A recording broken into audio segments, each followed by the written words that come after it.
नमस्ते, मी doctor Harish चांदारे. मी liver transplant ICUमध्ये गेले 6 ते 7 वर्ष झालं काम करतो आहे. जसं ही पेशंटची सर्जरी होती, लिव्हर ट्रान्सप्लांटची सर्जरी खाली होती, जवळपास 12-14 तास पेशंटच्या कंडिशननुसार ती सर्जरी चालते. त्यानंतर पेशंट लिव्हर ट्रान्सप्लांट ICUमध्ये आणला जातो. Liver transplant ICU specialised ICU असतं, ज्यामध्ये फक्त ट्रान्सप्लांटचे पेशंट पाहिले जातात.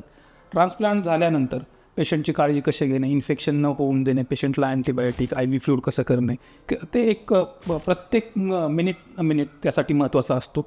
ते सगळं आम्ही इथे पाहत असतो. त्यानंतर मग पेशंट कसा दुसऱ्या दिवशी चालवायचा आहे, काय करायचं, ते सगळं आम्ही हळूहळू ठरवतो. पेशंटची ओव्हरऑल काळजी घेणं सर्जरीनंतर हे आमचं सगळं काम असतं. आणि ICUचा ट्रान्सप्लांट झाल्यानंतर खूप मोठा रोल असतो, तो आम्ही निभवतो.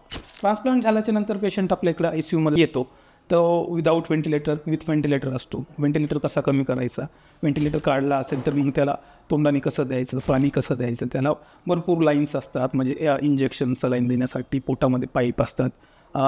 ते ड्रेन म्हणतो आपण त्याला. त्या ड्रेनची काळजी कशी घ्यावी, त्या लाईन्सची काळजी कशी घ्यावी, पेशंटला मोबिलाईज करणे म्हणतो की सर्जरी झाल्यानंतर आपल्या ICUमध्ये आपण त्याला 1 ते 1.5 दिवसात कंडिशन पाहून आपण त्यांना मोबिलाईज करतो. ते कसं करायचं, पेशंटचे वायटल्स असतात, त्याला इन्फेक्शन न होऊन देणं, त्याला अँटीबायोटिक देणं, सगळा स्टाफ जो असतो त्याला व्यवस्थित ऑर्डर्स देणं, हे सगळं काम आम्ही करतो.